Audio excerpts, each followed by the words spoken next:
Coagro, referência na produção de açúcar e etanol. Pode Povo, o podcast do Sindipetro NF com Teseu Bezerra, que trata dos direitos dos trabalhadores e a realidade do povo. Aqui na Folha FM, todas as segundas, quartas e sextas-feiras, sempre às 6h50. Baixe agora o aplicativo do Laboratório Plínio Bacelar e acompanhe os resultados dos exames. Verifique seu histórico, agende atendimento domiciliar do laboratório ou da vacina. Saiba a localização e horários de atendimento das unidades e muito mais. Na sua lojinha de aplicativos, basta digitar Laboratório Plínio Bacelar e baixar tanto para Android quanto iOS. Aplicativo do Laboratório Plínio Bacelar. É grátis, é prático, é para você. Começa agora o Folha no Ar, primeira edição.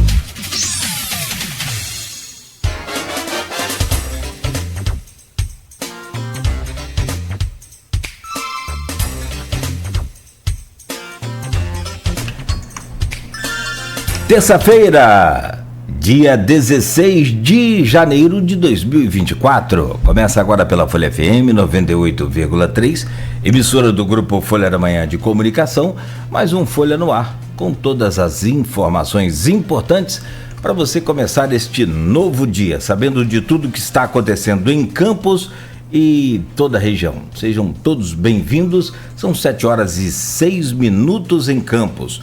Folha no Ar já ao vivo também no Face e no YouTube. Daqui a pouco você pode ouvir esse programa em podcast, em todos os tocadores aí de podcast. E logo mais tem reprise na Plena TV. Vamos às informações e a gente começa com a previsão do tempo. Tragédia no Rio, né? Mas que chuva, né? No Rio de Janeiro, com vários óbitos. E preocupação aqui também na região noroeste do estado, com o rio Muriaé. Para hoje a previsão do tempo para Campos é de tempo ensolarado, máxima de 36, mínima de 24 e faz muito calor hoje. Previsão de sol forte para hoje, céu claro, né, e muito calor. Agora neste momento 7h07, faz 27 graus aqui no centro. No programa de hoje, com o Rodrigo Gonçalves na bancada, vamos conversar com a Nádia Rodrigues, assistente social, voluntária e presidente da Associação Evangélica Beneficente Luz e Vida, Associação Luz e Vida aqui do Matadouro, Portelinha, da Tiragosto, aquela região toda ali que é atendida por essa entidade com pelo menos 30 anos já de existência, e a gente vai saber um pouco dessa história dos 30 anos da instituição. Vamos falar sobre os projetos também e, claro, a preocupação com o impasse aí provocado pela não votação da LOA na Câmara Municipal, e a gente vai saber dela como é que está a situação já com esses impactos aí que já são sentidos, né, pela população. Hoje, dia 16 de janeiro, já é recorde em Campos, né? Porque a que mais atrasou aqui, pelo menos nos últimos anos, foi a de 2019 para 2020. Mas nós damos uma informação errada sobre isso, depois a gente tem que consertar. De 2019, votada em 14 de janeiro de 2020. Ela foi aprovada, mas ela foi votada antes e reprovada. Ela foi votada antes do ano. Antes da virada do ano. Ela foi votada e reprovada. E aí depois ela voltou para ser aprovada nessa data. Então o certo é afirmar que foi aprovada só em 14 de... Mas votada ela foi antes. De tudo não está errado. Tá errado porque ela foi colocada antes. Ninguém segurou. Ninguém travou a LOA. Mas não aprovou. Mas pelo menos foi colocado para votar. Entendi. Diferente. Perfeito. Não, diferente desse caso agora. E aí, então, só no dia 14 que foi aprovada. Mas mesmo assim, levando em consideração a aprovação ou votação, independente de colocar o ato de colocar para votar, a aprovação só aconteceu em 14 de janeiro. O que é, né, a partir de agora, então, uma nova... uma extensão desse período aí sem aprovação, né? E sem votação. Excepcionalmente é a primeira vez que fica sem votação, então, pelo menos nesses últimos anos, vamos citar assim, para a gente não entrar no erro aí de falar data. Muito bem, são 7h09, então a gente faz essa rápida apresentação aqui das manchetes e das notícias do fim de semana. Rodrigo esteve lá na cobertura também da festa de Santo Amaro, a tradicionalíssima festa de Santo Amaro, muito movimento, muito bem frequentada, mais uma vez, graças a Deus e a Santo Amaro, e vamos saber como é que foi lá, a bênção do bispo também, sobre os políticos, como é que foi porque o Santo Amaro é o padroeiro aí dos políticos, então todos costumam, ou pelo menos a maioria costuma ir à igreja, pelo menos naquela missa, são várias missas, de hora em hora, né? Pelo menos na missa das 11 horas da manhã. Vamos saber como é que foi a frequência lá. Rodrigo acompanhou tudo de perto e traz pra gente já. No oferecimento de Coagro, a cooperativa dos nossos produtores de cana-de-campos e toda a região, de Proteus, serviços de saúde e medicina ocupacional com a qualidade certificada ISO 9001-2015, Unimed Campos, cuidar de você, esse é o plano. Laboratório Plínio Bacelar e também com o patrocínio de vacina Plínio Bacelar. Aliás, com o aplicativo do Laboratório Plínio Bacelar, só baixar aí na sua lojinha de app, Laboratório Plínio Bacelar, e você vai ter acesso não só aos serviços do laboratório, como também da clínica Vacina Plínio Bacelar. Aproveite, baixe aí e já comece aí a usar logo, é de graça, né? E é muito bom esse aplicativo, agiliza bastante aí a vida da gente. Nos destaques do portal folha1.com.br, dia de Santo Amaro, com missas que reúnem políticos e fiéis da região. O santo é considerado o protetor dos políticos. Bispo diz que candidatos precisam ser, abre aspas, como pontes e artesãos da paz, do diálogo e da concórdia, fecha aspas. Com briga entre Garotinhos e Bacelar, Loa caminha para a justiça, disputa ultrapassa linhas da política e acaba em ataques pessoais nas redes. Fé em Santo Amaro atrai milhares de romeiros há 291 anos. São João da Barra anuncia a Loki como nova atração da programação de verão. Elevou o nível agora, hein? São João da Barra dispara. Perdeu? Não teve problema com o Jorge Mateus, né? Sim. Aí substituiu por esse. Jogou o nível lá em cima também, né? A Loki é bom. Jorge Mateus também. Homem é morto com vários tiros em comunidade de Guarulhos. Caso aconteceu na tarde de domingo, na comunidade Cantinho do Beiço, no Presidente Vargas. Rio Muriaé, em Itaperuna, atinge cota de alerta após fortes chuvas. Historiadores fazem o caminho histórico até Santo Amaro. O CDL de Campos resolveu mostrar esse importante roteiro.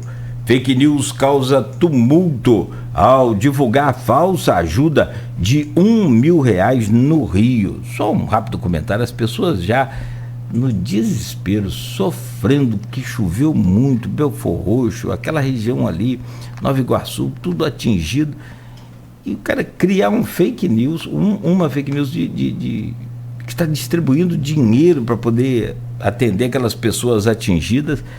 Pai, teve gente que passou mal, teve gente que brigou, teve spray de pimenta, minha nossa. PM recupera 3 aparelhos de ar-condicionado furtados em Campos. Levaram de um colégio, né, de uma escola. Um suspeito chegou a ser encaminhado para a delegacia, mas foi ouvido e liberado após depoimento. Falta de sinalização em quebra-molas gera riscos a motoristas na RJ 216 E ponte sobre o rio Sabiá, em Mocotó do Imbé, cai após passagem de caminhão. Ninguém se feriu. O pessoal viu a imagem do caminhão? O tamanho do caminhão, da carga do caminhão para passar sobre aquela ponte?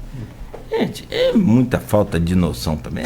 Desculpa, mas pelo amor de Deus. Pô, se fosse nova, se provavelmente não aguentaria, imagine já com tantos anos. Olha, um caminhão muito pesado.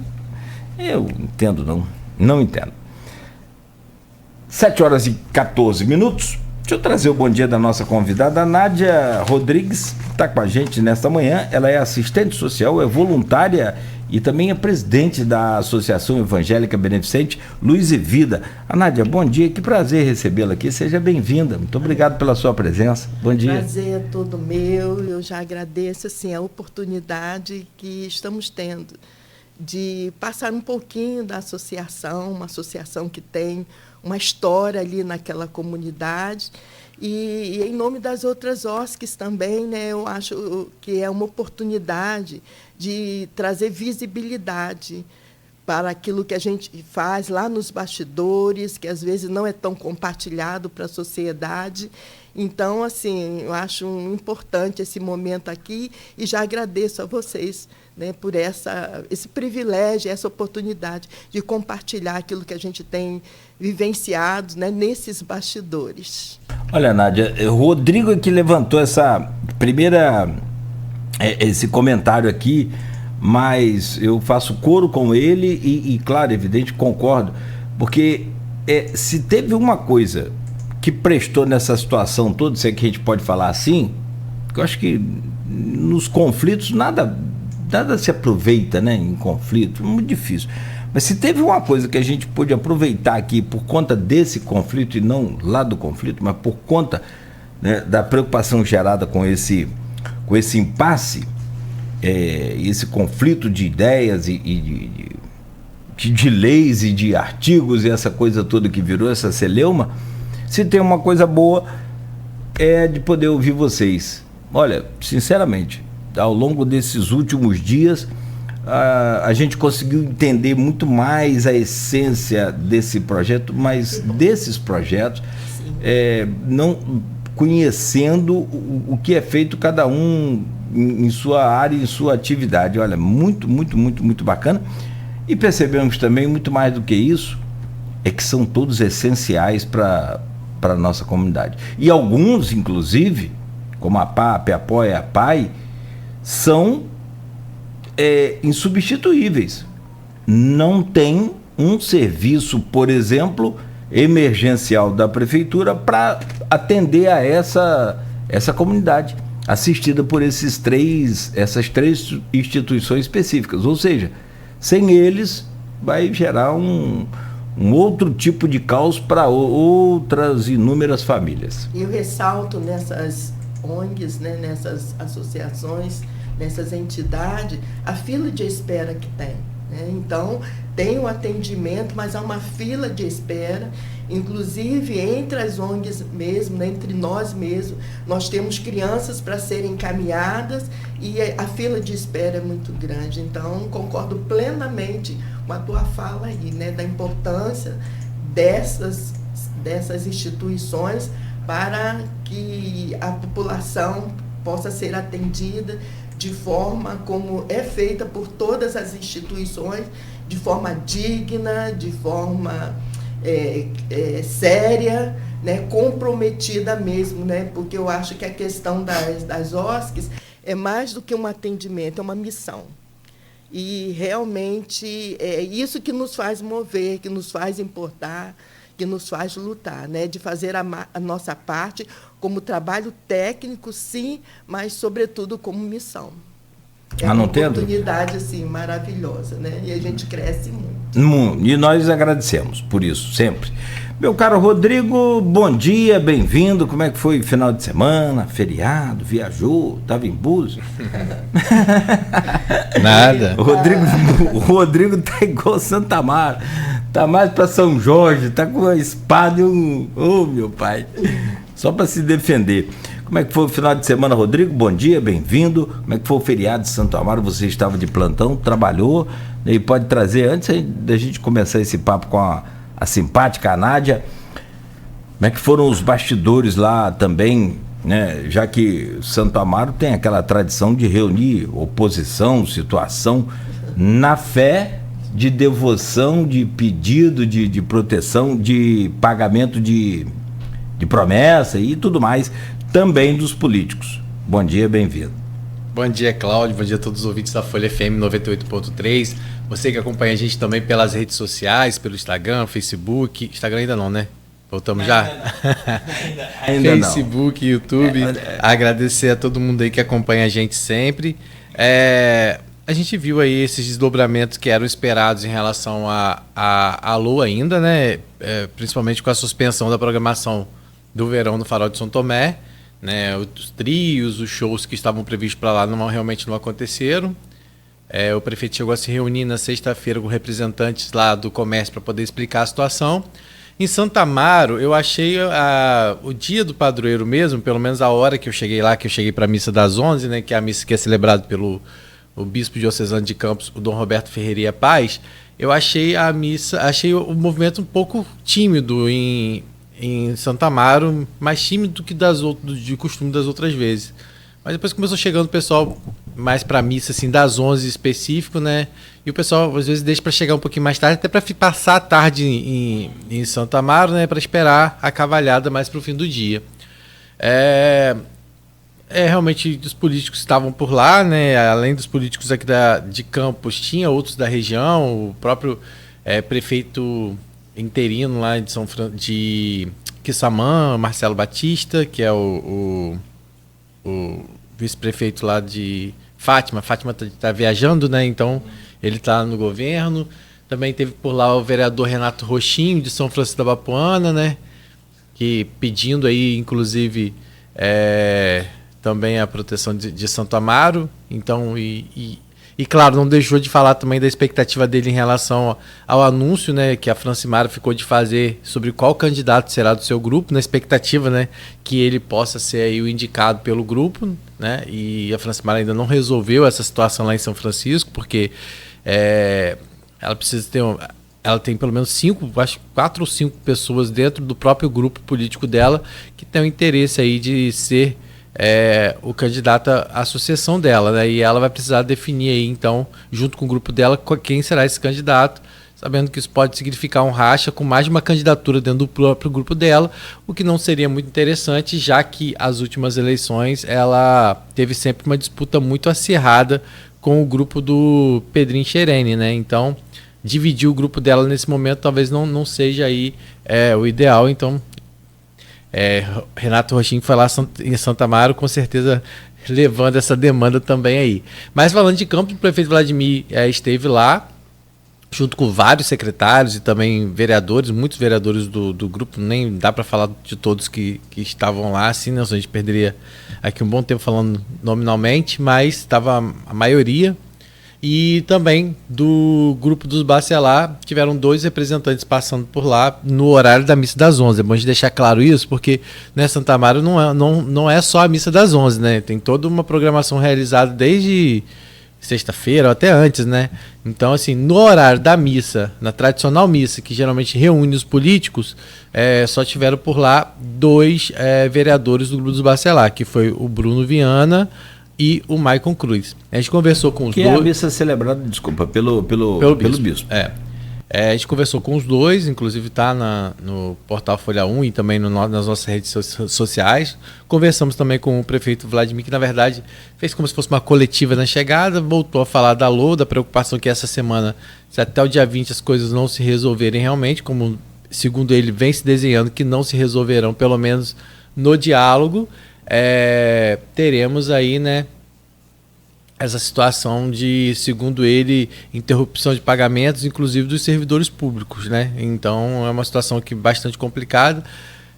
A das instituições das OSCs, como a gente falou, é ainda um pouco mais complicado do que as demais situações, porque eles sequer têm contratos, né? Os contratos deles, os termos que eles teriam que ter assinado com base no chamamento público, se encerrou o tempo se encerrou no dia 31 de dezembro, então eles começam esse ano, na verdade, sem aí o contrato, né, que é uma situação bastante grave. Por isso, então, o Ministério Público, a Promotoria da Infância, né, a doutora Nick, ela já solicitou à Câmara de Vereadores que tenham um posicionamento em relação a marcar a data da votação, né? Então, para que aí ela possa saber de fato, né, as movimentações e tomar as devidas providências, que provavelmente deve ser aí, se não resolvido, até lá uma ação na justiça, né? A preocupação das OSCs a gente vai colocar aqui, né, com a Nádia, falando um pouquinho sobre essa situação, porque é complicado, porque eles estão sem contrato no mês de janeiro. Então foi o que o Renato falou, se o contrato for assinado em fevereiro ou até em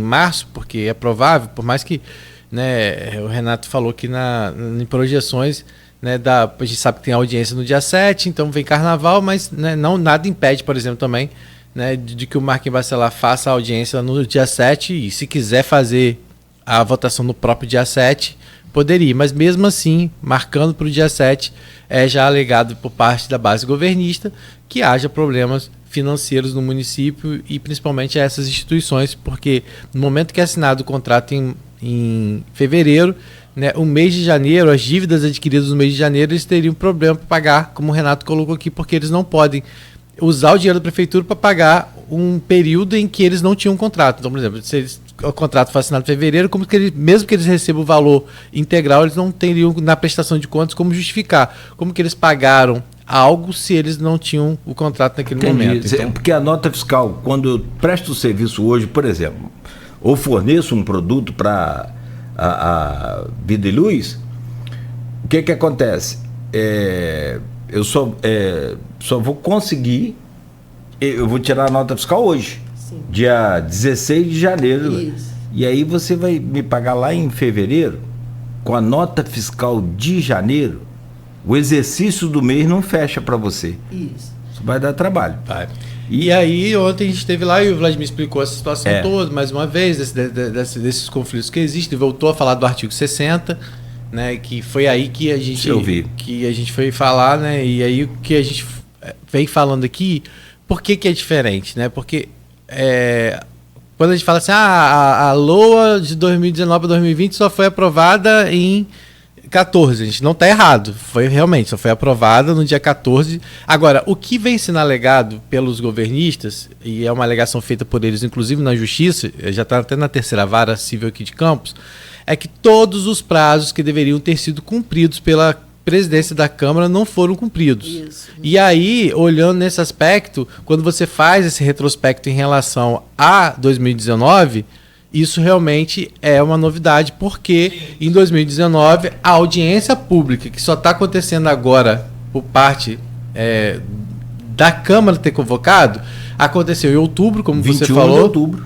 E a votação aconteceu no dia 20 de dezembro de 2019, quando os vereadores reprovaram a lei orçamentária. Não, mas ela não deixou de ser votada. Então eu quero dizer assim... Ou seja, cumpriu os prazos. O rito... determinado pela... Sim, e pelo regimento. A reprovação dela, né? E aí a questão da reprovação, depois eu não sei qual é o procedimento para que ela tivesse voltado, né? Mas provavelmente ela passou por alguns ajustes, né? Ou acordos políticos, e ela voltou. Mas fato é que essa questão dos descumprimentos de prazos, como vem sendo colocado pelos governistas, não aconteceu no momento que ela chegou a ser votada ainda dentro... Não estou dizendo que integralmente os prazos não foram cumpridos, que a gente não acompanhou, não fez ainda esse resgate. Mas fato é que ela foi à votação ainda dentro do ano anterior, no caso de 2019, né, sendo que a LOA era 2020. Perfeito, então, esse levantamento que você fez. Só a gente poder dar essa informação. E aí fica toda essa expectativa agora para essa semana, lá em Santa Amaro, como a gente falou, o bispo fez esse vamos dizer assim, sermão, celebração pela paz, né, falando que Santa Amaro desenvolveu esse papel muito importante, fez um alerta também, não só em relação aos políticos na questão da caridade, quanto é importante o exercício da caridade, né, e de servir o outro, de não mentir, né, de não usar da mentira. Falou também que é para que os eleitores fiquem muito atentos àquelas pessoas que realmente que são pessoas boas, ou seja, aquelas pessoas que, se elas fazem um trabalho fora da política de bondade, seja na profissão que for, se ele for uma pessoa dedicada, se você é um bom radialista, se a Nádia é uma boa assistente social, se o Beto é um bom técnico, né? Se ela reúne características que fazem dela uma pessoa boa, que as pessoas fiquem atentas a isso, que aquela pessoa que ela não consegue ser uma pessoa boa no que ela se propõe a fazer, não ser boa ao próximo, provavelmente quando ela assumir um cargo político ela também não vai conseguir executar, ela não vai conseguir ser uma pessoa boa porque ela ocupou um cargo político. Então ele pediu para que as pessoas fiquem muito atentas a quem as pessoas, né, vão escolher para colocar em cargos públicos. E fez esse discurso mais também pelo diálogo, pela paz, né? Vamos ver de uma forma aí pedindo a proteção para quem, né, é fiel e devoto de Santa Amaro, que isso traga efeitos práticos, né? Principalmente essa semana aí, que é uma semana decisiva, onde tem 2 audiências já marcadas, 2 audiências marcadas para o dia... O calendário seu está aqui, para que eu posso achar aqui sem problema. Na próxima quinta-feira, né? Só para deixar claro, na próxima quinta-feira. Hoje é dia de sessão na Câmara, né? E amanhã também aí é dia de sessão na Câmara. Vamos ver se tem algum desdobramento. E hoje, claro, a gente vai também perguntar ao Ministério Público sobre o prazo de 72 horas que eu ia te perguntar que foi agora dado, também, né? Para que a Câmara responda. Não é para marcar, é para informar a data na qual será votada. E as pessoas confundem, né? A questão do poder do Ministério. O poder do Ministério não é de justiça. Ele não. Ele orienta, ele recomenda, isso, né? Como aconteceu, porque a gente nem sabia. O que também é um rito. É uma parte do rito do processo. Inclusive, a gente descobriu na sexta-feira, porque lembra quando o Renato esteve aqui com a gente, falou que já existia um outro inquérito movido pela doutora, sem ser a Nick... A Estela Maristela. Maristela Naurati. A Maristela. E aí, a gente foi procurar saber mais detalhes desse inquérito também. A gente descobriu que, na verdade, que existia desde o dia 18 de dezembro uma recomendação dela para que a LOA fosse votada, então, né, fosse levada à votação. E essa... e que se informasse também sobre as audiências públicas. Logo depois, em janeiro, já no início de janeiro, nós já começamos a ter as audiências públicas, né? E aí, que é o trâmite, né? Então, provavelmente, nós não pode afirmar que foi por conta dessa recomendação do Ministério Público, mas as audiências públicas que nem sequer tinham sido marcadas, foram marcadas depois dessa recomendação do Ministério Público. E agora é esperar o desfecho. Mas como você falou, o Ministério Público faz esse papel de recomendar, né, de às vezes dar uma orientação, mas a votação, a questão de uma decisão judicial cabe à Justiça, e não ao Ministério Público. O Ministério Público, claro, ele pode embasar, né, essa ação, vamos dizer assim, para que a Justiça defina ou não pela votação. Mas, como eu falei, há outras ações já tramitando na Justiça, como na Vara da Infância e Adolescência aqui de Campos já tem uma, e também agora tem outras 2 tramitando, uma na 3ª Vara Civil e outra na 2ª Vara Civil, mas que eu acredito que no final das contas se tornará em uma só, porque são assuntos compatíveis, né? Então provavelmente não deve ter aí esse desdobramento, mas a ação movida na Justiça, na 3ª Vara Civil, está relacionada justamente a essa questão de descumprimentos de prazo por parte da mesa diretora da Câmara. Pelo menos isso é o que vem sendo colocado pelos governistas. E agora é esperar o desfecho, mas enquanto isso, né, como a gente falou, fica essa apreensão por parte principalmente dessas instituições, né? Eu tenho recebido até algumas pessoas falando: mas vocês parecem que estão forçando a barra quando vocês levam todo dia uma instituição. Eu sempre falo: não, a gente vai continuar fazendo até resolver, porque o que de fato tem de concreto hoje são justamente essas instituições que não sabem como vão ser. E aí a gente não está aqui culpando nem A nem B, não. A gente está mostrando a realidade dessas instituições, porque se existe uma insegurança hoje, né, que não deveria existir, porque a gente está se tratando de vidas, são vidas que são cuidadas pelas instituições, que desenvolve um papel muito sério e importante. A Luz e Vida vai fazer 30 anos agora em 2024, que desenvolve esse trabalho. Então não é um trabalho que nasceu ontem, e as pessoas falam, né, que existe essa preocupação e, acima de tudo, o que foi criado foi uma queda de braço que colocou em vulnerabilidade e em risco, né, o trabalho desenvolvido por todas as instituições.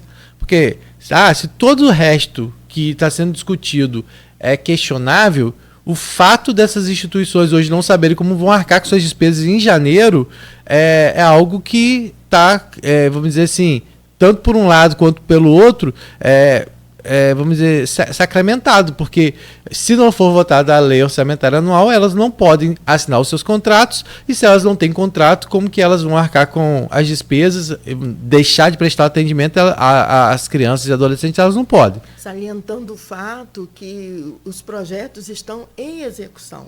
Exatamente.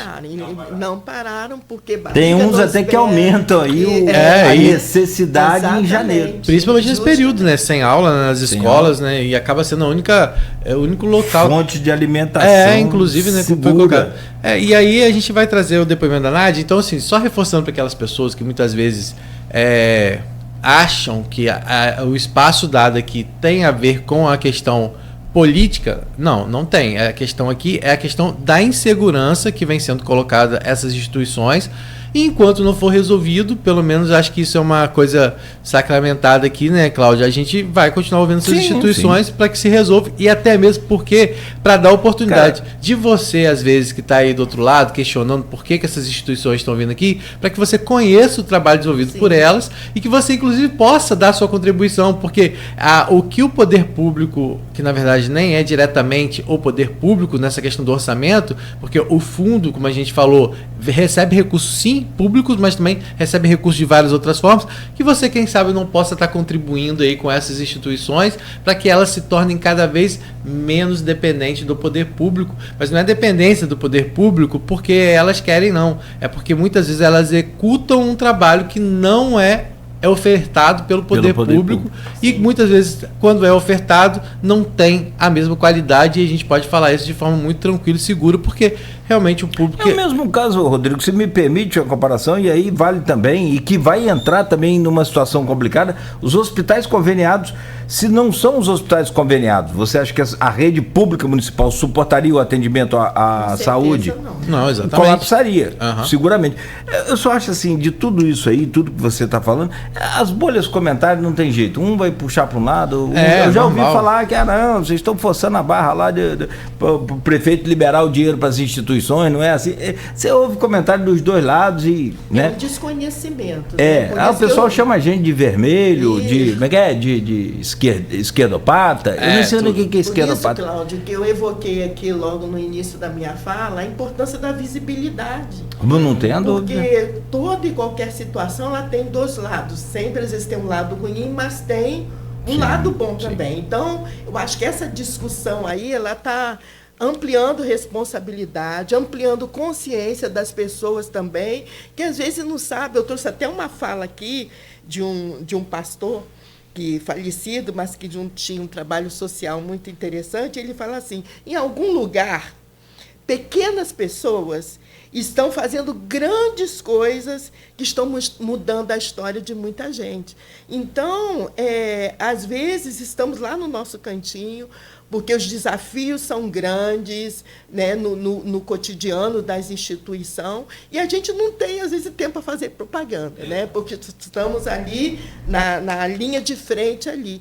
Então, acho assim que tem valido a pena, sim, para despertar consciências, né, e para a gente rever algumas coisas também, principalmente essa questão política, né, porque a questão política não é apenas partidária, né, a política, tem um livro que eu conheço, e eu trouxe até uma fala mais para frente um pouquinho, para a gente falar aqui, que diz, para a gente comentar aqui, essa tal de política nas nossas vidas. A política é muito além da questão partidária. Sim. Eu faço política quando vou ali no supermercado e tem esse preço, e eu vou ver um outro preço, eu estou fazendo política também. Então, não é essa coisa só da questão partidária.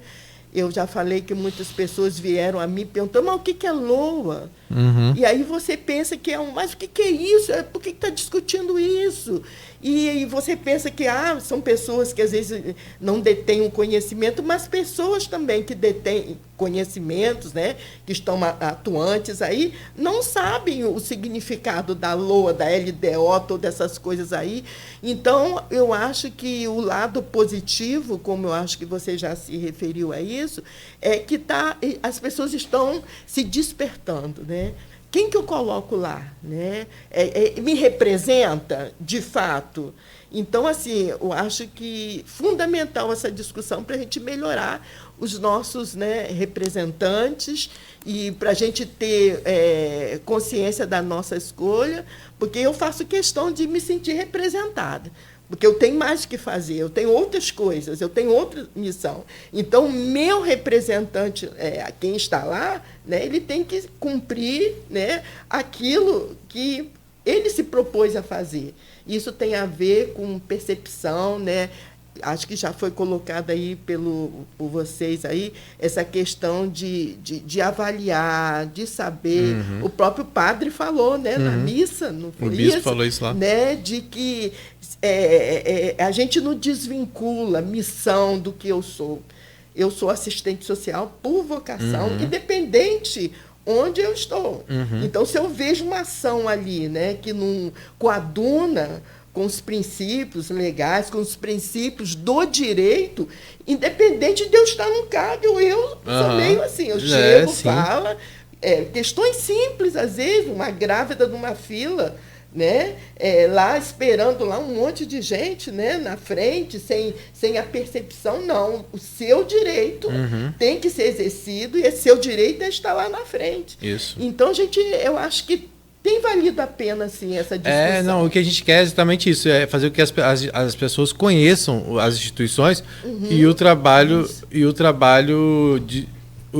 desenvolvido por elas, porque, como a gente falou, é uma oportunidade para que as pessoas conheçam e também contribuam, porque se todo mundo fizer a sua parte, a gente vai poder sempre estar ampliando esse atendimento, mesmo porque a quantia que é disponibilizada através do fundo, muitas vezes não dá para atender a toda a demanda que essas instituições têm. Não atende. Por isso que nós temos apoiadores e nós temos parceiros. Por isso que é sempre importante as pessoas conhecerem o trabalho, né? Isso. Então, eu queria, Nádia, que você falasse um pouco como surgiu a Luz e Vida ali naquela região, né? São 30 anos que agora em 2024, um ano importante para vocês que já começam aí com essa tribulação, assim, um pouco, vamos dizer, começa um ano um pouco nessa incerteza, mesmo vocês tendo tido um 2023, né, cumprindo prazos, se organizando, participando do chamamento público, apresentando documento, apresentando projeto. Vocês se organizaram para ter um 2024 com tranquilidade, inclusive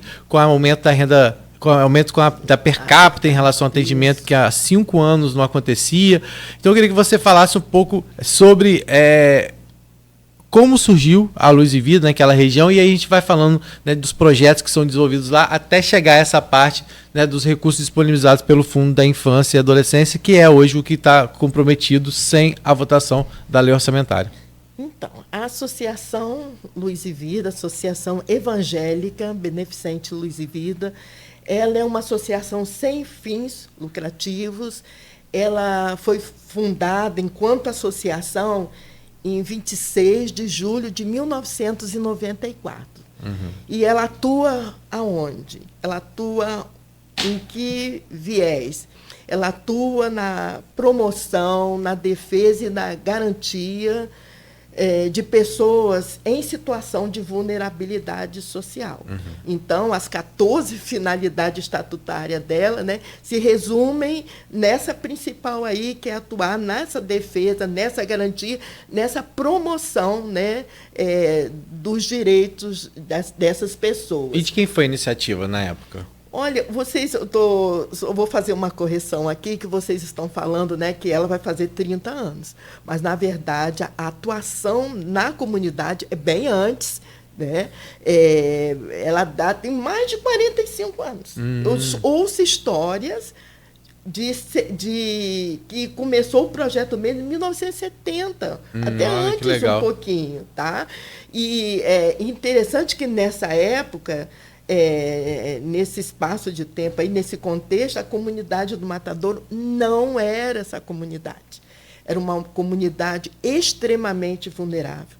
Não tinha nenhum aparato institucional, ou seja, não tinha creche, não tinha aquela escola, não tinha CRAS, não tinha o ENF. Então, era outro mundo, era um mundo assim, de muita vulnerabilidade. E conta-se a história, né, os relatos de que havia um lixão ali, tinha um matadouro, né, era por isso o nome, matadouro, né, porque às vezes as pessoas confundem com o matadouro lá de Guarulhos, mas tem um matadouro ali, né? E tinha um lixão, e era uma situação assim, de extrema pobreza. E foi nesse contexto que a Igreja Presbiteriana entrou. A Igreja Presbiteriana de Campos, conhecida mais, né, como Igreja Presbiteriana Central, aquela bonita ali na Beira-Rio. Algumas pessoas, algumas mulheres, e a própria igreja se dispôs a fazer um trabalho de evangelização ali e assistência social, ajuda mesmo, né, na perspectiva de ajuda para aquela população. E aí tem tempo. E eu queria só fazer um adendozinho aqui. Há uma intenção nossa de registrar essa história. É importante. Né? Porque tem pessoas ainda que estão à frente, inclusive tem um que é bem conhecido aqui em Campos, que é o Franklin Xerene, né? João Franklin Xerene. Um abraço, seu Franklin. Né? Franklin do Procon. Um apaixonado pelaquela comunidade. Se eu não falar do meu abraço, seu Franklin, depois ele ouve o programa, acabou a minha amizade. Seu Franklin, com a mãezinha dele, dona falecida Nazira. E, Rodrigo, ela ficava com um rádio ouvindo aqui o programa, desde a Continental. Eu sei dessa história aí. E fazendo crochê, e depois me dava tudo de presente. E era tricolor também. Tem gorro, tem roupinha para cachorro, tem tudo que você pensar. É uma de família crochê, muito era especial, uma delícia. Né? E que atuou e atua, que ele ainda é um apaixonado, né? É um tesoureiro da instituição.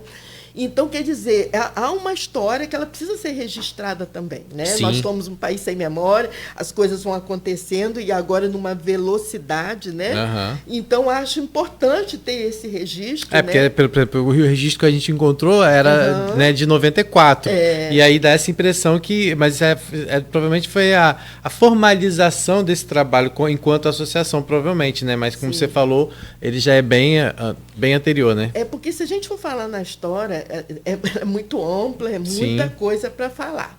A Igreja Presbiteriana recebia uma verba, né, pública, e ela repassava para os projetos sociais. Só que houve um governo, se não me engano, foi o de Itamar, eu acho, que foi vetado essa verba, a disponibilização dessa verba através das igrejas, né?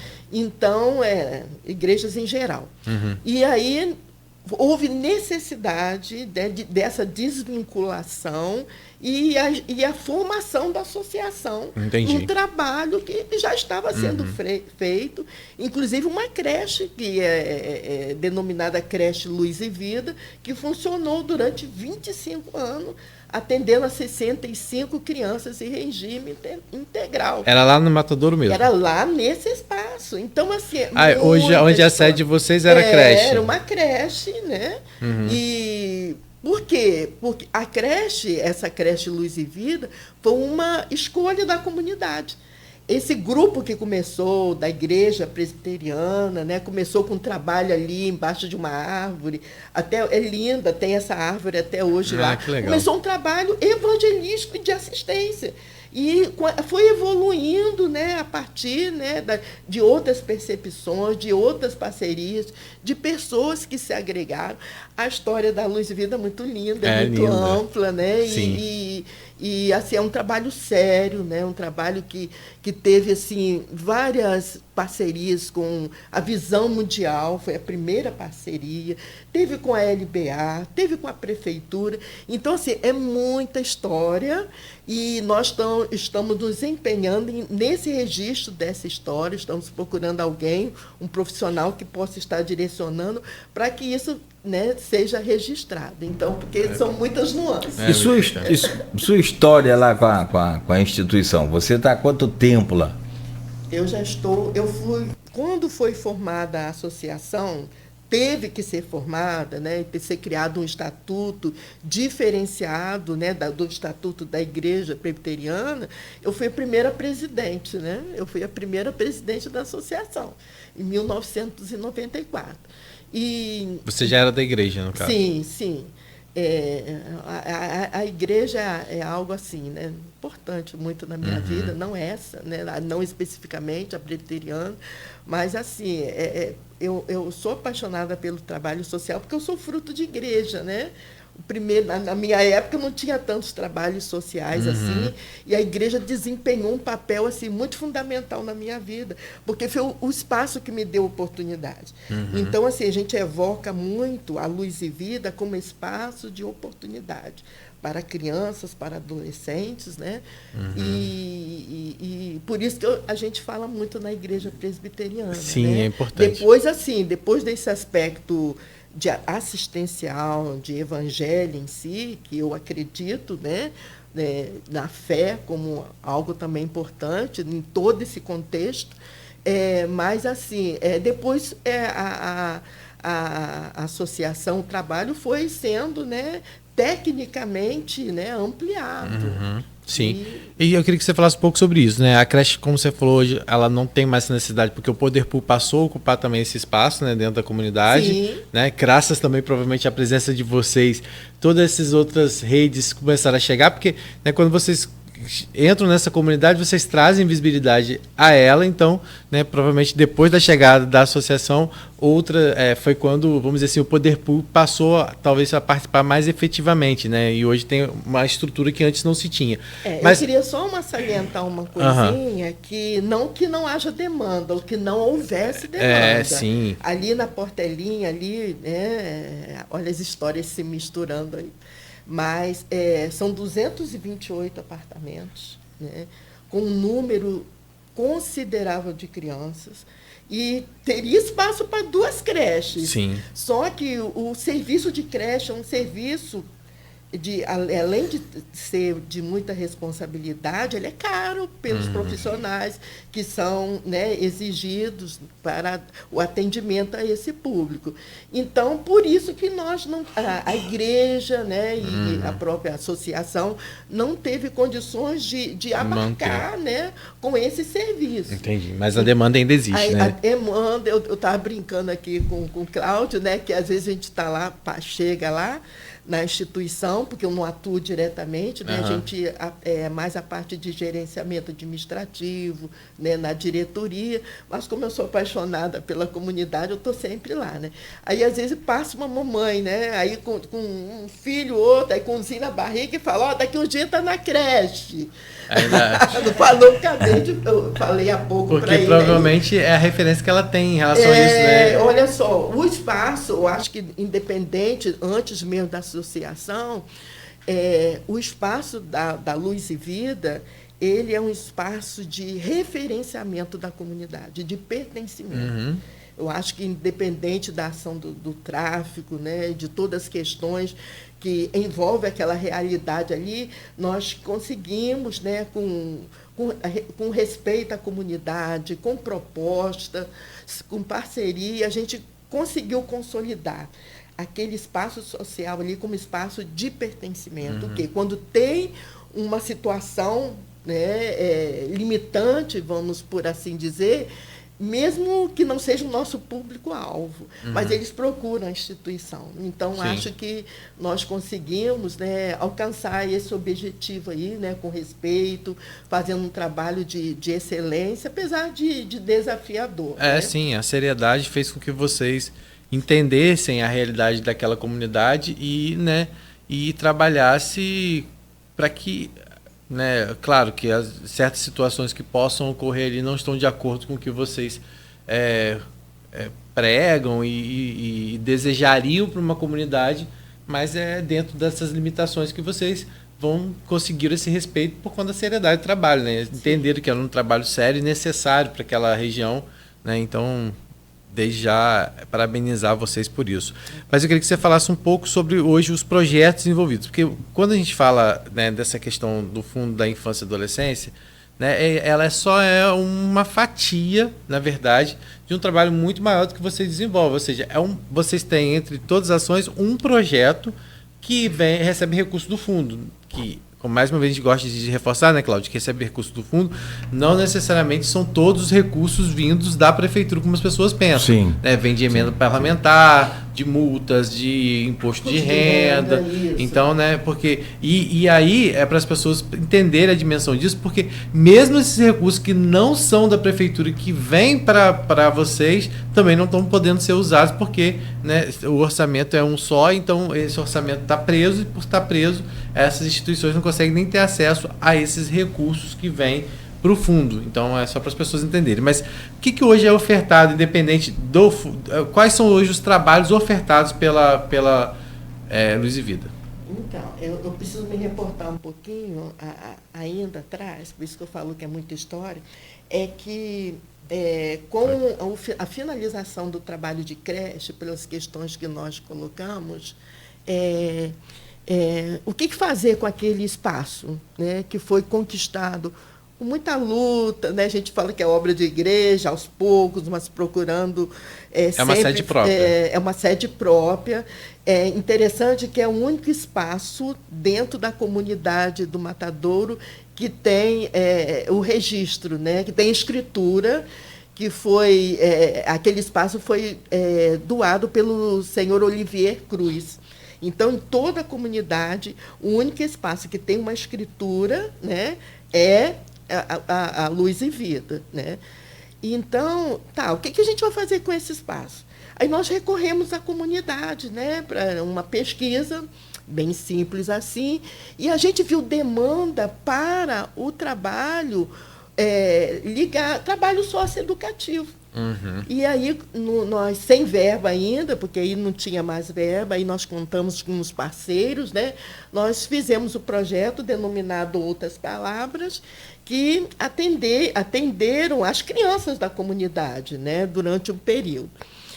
E, por último, né, em 2021, acho, surgiu a oportunidade da gente concorrer, né, ao Conselho, com um projeto que hoje é o projeto financiado pelo Conselho. Uhum. A única ação realizada lá diretamente... Diretamente ligada ao Conselho. Uhum. Porque nós temos um outro projeto, Viva a Vida, a partir de demanda também, comprovada, né?